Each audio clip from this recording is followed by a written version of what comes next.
இல்லைம்மா.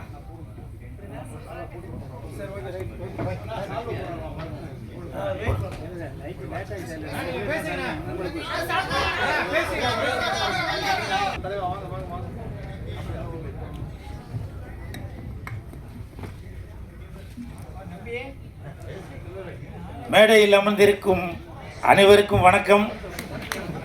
பத்திரிகை நண்பர்கள், ஊடக நண்பர்கள், இணையதள நண்பர்கள், பிஆர்ஓ சரண், பின்னாடி நான் பேச விடாமல் தொணன்னு பேசிகிட்டு இருக்கீங்க, கொஞ்சம் ப்ளீஸ்.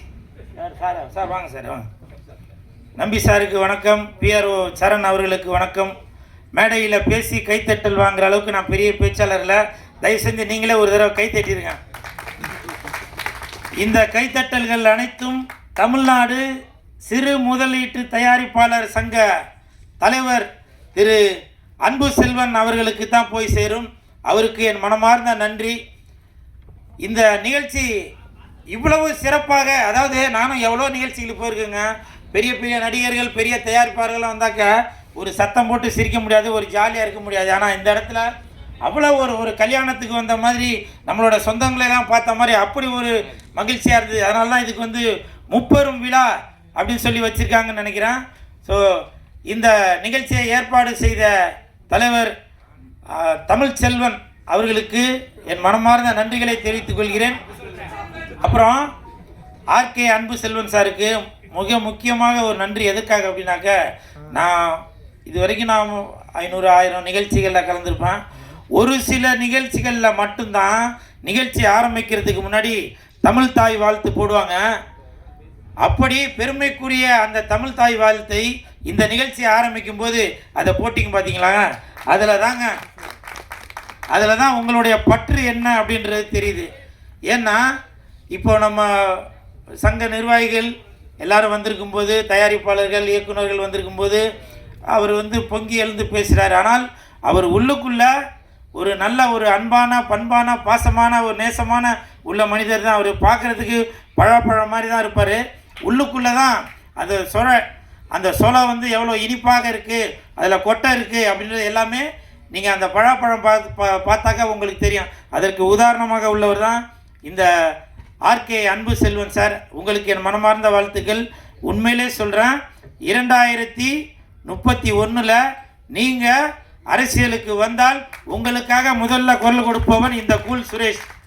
அது மட்டும் இல்லை, இதில் பெரிய பெரிய விஐபிகளோட ஃபோட்டோலாம் போட்டிருக்கீங்களா, கடைசி ஃபோட்டோ கண்டிப்பாக உங்களுடைய ஃபோட்டோ ஆர்கே அன்பு செல்வன் என்கின்ற ஃபோட்டோ அந்த இடத்துக்கு வரும்.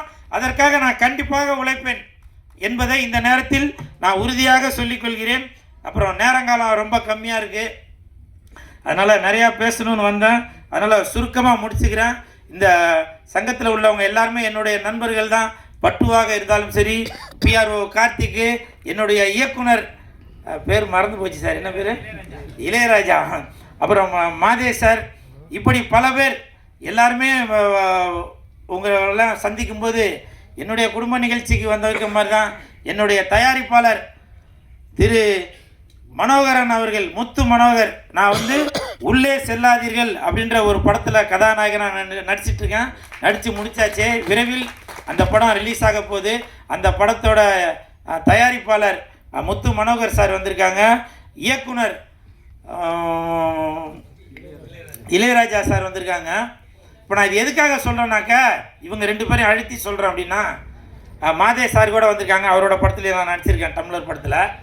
எதற்காக சொல்கிறேன் அப்படின்னாக்கா, நிறையா இயக்குநர்கள், தயாரிப்பாளர்களுக்கு தெரியவே இல்லைங்க. காசு மட்டும் வச்சுருந்தாங்க, படம் எடுத்துக்கலாம், போட்ட படத்தை எடுத்துடலாம் அப்படின்னு நினைக்கிறாங்க. ஆர்கே அன்பு செல்வன் சார் அடிக்கடி சொல்கிறாரு, கூல் சுரேஷை பயன்படுத்துங்கன்னு. அதை பயன்படுத்தினாலும் சரி, பண்ணாட்டியும் சரி, என் மூச்சு இருக்க வரைக்கும் முயற்சி இருந்துட்டு தான் இருக்கும். இப்போ வரைக்கும் நான் எந்த விதத்துலேயும் குறைஞ்சி போல, நல்லா தான் இருக்கேன். நான் படத்தில் கதாநாயகனாக நடித்து பெரிய உச்சம் தொட்டால் கூட இந்த அளவுக்கு என்னால் வந்து முன்னுக்கு வந்து ஒரு ரசிகர் பட்டாளத்தை வைத்திருக்க முடியுமா அப்படின்றது எனக்கு தெரியல. அந்த அளவுக்கு நான் இன்றைக்கி பேரும் புகழோடு இருக்கேன். அப்படின்னாக்க அதற்கு காரணம் என்னுடைய முயற்சி தான். சரிங்களா? அதனால் உங்களுடைய முயற்சியை நீங்கள் விட்டுறாதீங்க. இந்த கூல் சுரேஷை உங்களுடைய படத்தில் நீங்கள் பயன்படுத்தினால் உங்களுக்கு எப்படி பயனுள்ளதாக இருக்கும் என்பதை அந்த உள்ளே செல்லாதீர்கள் அந்த படத்தோட இயக்குனரையும் தயாரிப்பாளரையும் கேட்டு பாருங்கள். டம்ளர் படத்தோட இயக்குனரை கேட்டு பாருங்க. ஏன்னா அந்த ஷூட்டிங் ஸ்பாட்டில் நான் எப்படி நடந்துக்கிட்டேன் அடிக்கடி அன்பு செல்வன் சார் கூட இங்கே சொன்னார், கொடுக்குற சம்பளத்தை வாங்கிப்பாரு, கொடுக்குற சம்பளத்தை வாங்கிப்பாருன்னு. இப்போவும் சொல்கிறேங்க, என்னை கதாநாயகனாக நடிக்க வைத்தால் கொடுக்குற சம்பளத்தை வாங்கிப்பேன். ஆனால் நீங்களே ஹீரோவாக நடித்து ப்ரொடியூசராக நடித்து வேற யாரோ எதுக்குமே பயன் இல்லாதவர்களை நீங்கள் வந்து கதாநாயகனாக நடிக்க வச்சு அந்த படத்துக்கு என்னை வந்து ப்ரமோஷன் பண்ணுங்க, அவருக்கு கொடுக்கறத வாங்கிப்பாரு, கொடுக்கறத வாங்குறேன். எதுக்கு வாங்கினோம்? உழைப்புங்க. ஈனம் மானம் சூடு சொரணம் எல்லாத்தையும் விட்டு இந்த படம் ஓடணுன்றக்க நான் வந்து அவ்வளோ உழைச்சிட்டு இருக்கேன். ஏன் நீங்கள் வந்து உங்களால் என்னுடைய வேலைக்கேற்ற ஊதியத்தை கொடுத்தாதானே நான் முழுசா என்னோட ஒத்துழைப்பை கொடுக்க முடியும்.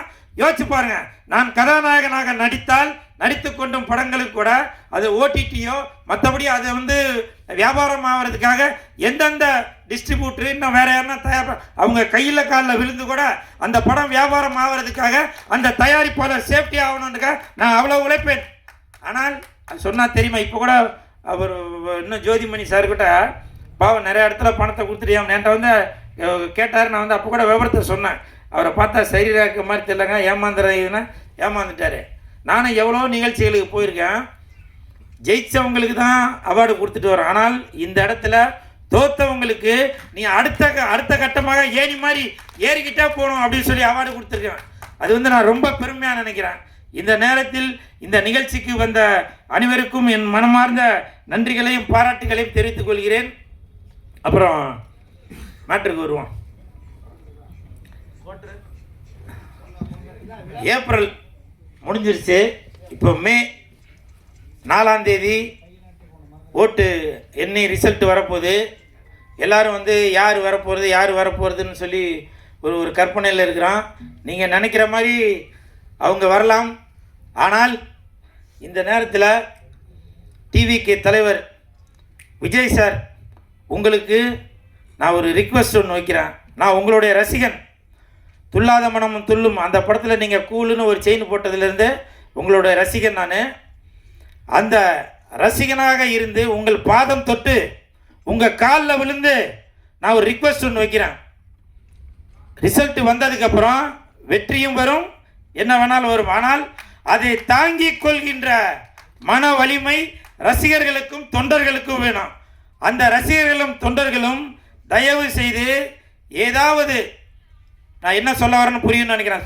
பாருங்க, சொன்னவொன்னே அலாரம் கூட அடிக்குது. அதனால் அந்த மாதிரி ஒரு தற்கொலை முடிவுக்கு யாரும் தயவு செஞ்சு போயிடாதீங்க.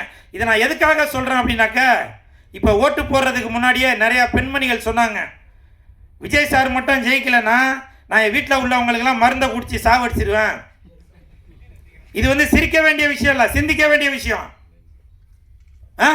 ஒரு ஒரு ஒரு குழந்தைய பெற்று ஆளாக்கி அந்த குழந்தை வந்து டாக்டர் ஆவானா, இன்ஜினியர் ஆவானா, கலெக்டர் ஆவானா? ஏன் நீங்கள் நினைக்கிற மாதிரி விஜய் சார் முதலமைச்சர் ஆவாரா அப்படின்னு எதிர்பார்க்குற மாதிரி உங்களுடைய மகனும் ஒரு முதலமைச்சர் ஆகணும் அப்படின்ற ஒரு எண்ணம் உங்களோட குழந்தைகளுக்கு வர மாதிரி நீங்கள் நடந்துக்க மாட்டீங்களா?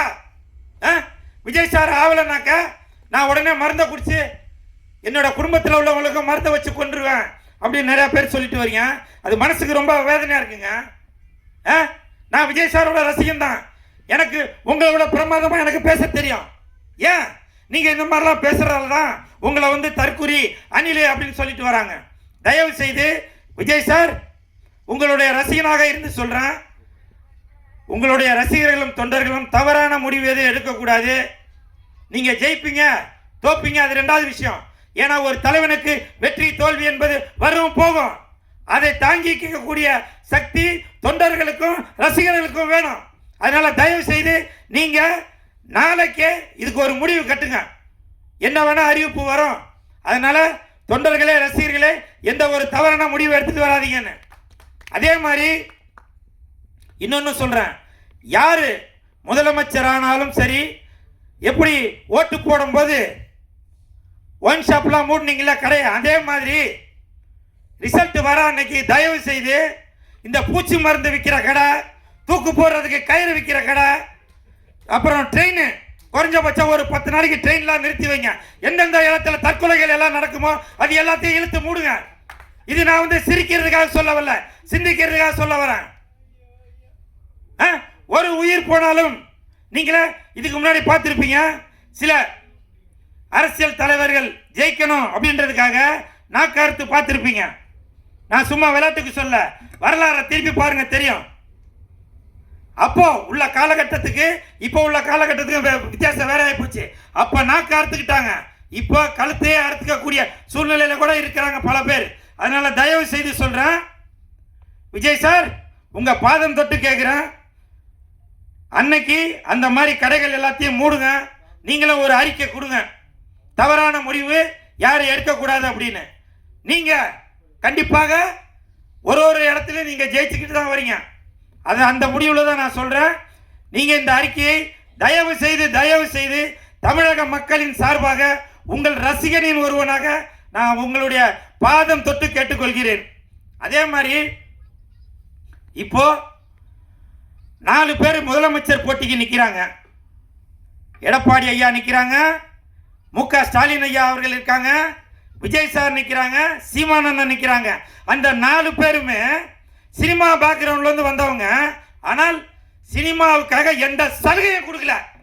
அப்போ சினிமாக்காரங்க உங்களுக்கு என்டர்டைன்மெண்ட் பண்ணுறதுக்கும், கடை திறக்கிறதுக்கும், காது குத்துறதுக்கும், கர்மாதிக்கும், பிறந்த நாளுக்கும், மலர்ந்த நாளுக்கும், உதிர்ந்த நாளுக்கும், வளர்ந்த நாளுக்கு மட்டும்தான் சினிமாக்காரன் உங்களுக்கு தேவைப்படுதா? சொல்லுங்க. உங்களுக்கு ஏதோ ஒரு பிரச்சனை இருக்கும்போது, மனசு கஷ்டத்தில் இருக்கும்போது உங்களை சந்தோஷப்படுத்துற இந்த சினிமாக்காரங்களுக்கு என்ன சலுகை சார் கொடுத்தீங்க? 4 பேர் சினிமா பேக்ரவுண்ட்ல தானே வந்தீங்க. மீனவர்களுக்கு பிரச்சனை நான் குரல் கொடுப்பேன், விவசாயிகளுக்கு பிரச்சனை நான் குரல் கொடுப்பேன். அப்ப சினிமாக்காரங்க இதுலயும் 1000 பேர், லட்சக்கணக்கான தொழிலாளர்கள் இருந்துட்டு தான் இருக்காங்க. நீங்களே யோசிச்சு பாருங்க. எப்பேற்பட்ட ஒரு நடிகராக இருந்தாலும், அரசியல்வாதியாக இருந்தாலும், உங்களுடைய நிகழ்ச்சியில சினிமா நடிகர் கலந்து கொண்டாதான் அது வெளியில தெரியும். அப்படி இருக்கும்போது அந்த சினிமா கலைஞர்களுக்கு நாங்களாம் கோடி கோடியாவா சேர்த்து வச்சிருக்கிறோம்? சொல்லுங்க. அப்படி கோடி கோடியா சேர்த்து வச்சிருந்தா கூட எலெக்ஷன்ல அந்த இது நாமினேஷன் பண்ணும்போது அவங்களுக்கு என்ன போடுவாங்க?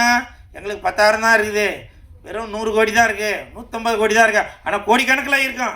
ஆனால் எங்களை மாதிரி ஏழை பாளைகளுக்கு அதெல்லாம் எதுவுமே இல்லை. சினிமாவை நம்பி தான் இருக்கணும். அதனால யார் முதலமைச்சராக ஆனாலும் சரி, தயவு செய்து சினிமாவில் உள்ளவர்களுக்கு, சினிமா தொழிலாளர்களுக்கு ஏதாவது ஒரு நல்லது செய்யுங்க. அந்த அறிவு இருக்கிறதால தான் ஆர்கே அன்பு செல்வன் அவர்கள் அவருடைய அறிக்கையில் அதை சொல்லியிருக்காரு. சினிமாக்காக நான் அதை பண்ணுவேன், இதை பண்ணுவேன்னு. 2031 நீங்க முதலமைச்சர் ஆகுறீங்க, இதுல உள்ளவங்க எல்லாரும் ஓட்டு போடுறீங்க. என்ன அவர் தலையை சொல்லிடுறாரு? அதெல்லாம் 30 விழாலாம் சொல்லியாச்சு சார். தொண்டை வலிக்க கத்திக்கிட்டு இருக்கான். இப்போ வந்து காதல் இதுக்கு தான் உங்களை கூட்டிகிட்டு வந்திருப்பார். அதாவது நான் பேசிகிட்டு இருக்கும்போது வீடியோ பார்க்குறவங்களுக்கே தெரியும், நான் பேசினாக்க தொண்டை காஞ்சிரும், வீடியோ பார்க்குறவங்களுக்கு மண்டை காஞ்சிரும். அதனால என்னவோ சொல்ல வந்தா குழப்பிட்டு போயிட்டீங்க. 2031 அன்பு செல்வன் ஐயா அவர்கள் சிஎம் ஆகிறாங்க. ஐயா போதுமா? எல்லாருக்கும் பசிக்குது, அங்கேருந்து கையை காட்டிட்டாங்க. ஓகே, இன்னும் நிறையா எழுதி வச்சிருக்க, போதும், நான் அடுத்த நிகழ்ச்சியில் பேசிக்கிறேன். அப்புறம் இன்னொரு முக்கியமான விஷயம், ஒரு நிமிஷம், முக்கியமான விஷயம். இப்போ நான் இந்த நிகழ்ச்சிக்கு வரும்போது நான் வந்து ஒரு காரில் வந்து இறங்கினேன். அந்த காரில் லெஜண்டோட ஃபோட்டோ போட்டுருந்துச்சு. அப்போ ஆர்கே அன்பு செல்வன் சார் கேட்டாங்க, இது வந்து உங்கள் காரா இல்லை லெஜண்டோட காரா அப்படின்னு. அது லெஜண்டோட நிர்வாகி செயலாளர் சுதாகர் அவர் தான் என்னை வந்து, அண்ணா நீங்கள் எங்கே போனாலும் ஆட்டோவில் போகிறீங்க, வாங்க நான் உங்களை நான் பந்தாவாக காரில் எடுத்துன்னு போய் இறக்குறேன், வாங்க சுதாகர் ப்ளீஸ் ஒரு நிமிஷம் வாங்க. இன்னைக்கு இந்த இடத்துல நான் மாசாக கெத்தாக இருக்கேன் அப்படின்னாக்க லெஜண்ட் ரசிகர் மன்ற நிர்வாகிகள் தான் அதற்கு முழு காரணமே. ஏன்னா நான் பல இயக்குநர்கள், பல தயாரிப்பாளர்கள், பல நடிகர்கள் எல்லாரையும் பார்த்து, இப்போ சார் சொன்னார் இல்லையா, ஏமாந்துட்டேன், அதுலேயும் நான் ஒருத்தன் தான். இவ்வளோ வாய்க்கு வெக்கனையாக பேசுவேன், ஆனால் நானும் பல ஏமாற்றங்களை சந்தித்தவன் தான். அதனால தான் இப்போ நான் முழித்து கொண்டு, இனிமேல் என்னை பயன்படுத்தினால் உங்களுக்கு என்ன ஆதாயம் தேவைப்படும், அது மாதிரி எனக்கும் ஒரு ஆதாயம் வேணும்ல. நானும் குடும்ப கூட்டம் உள்ளவன் தானே, எனக்கும் பசங்கள்லாம் இருக்குது. தட்டுங்க சார், தட்டுங்க சார், நன்றி சார், காலை கொடுங்க சார்.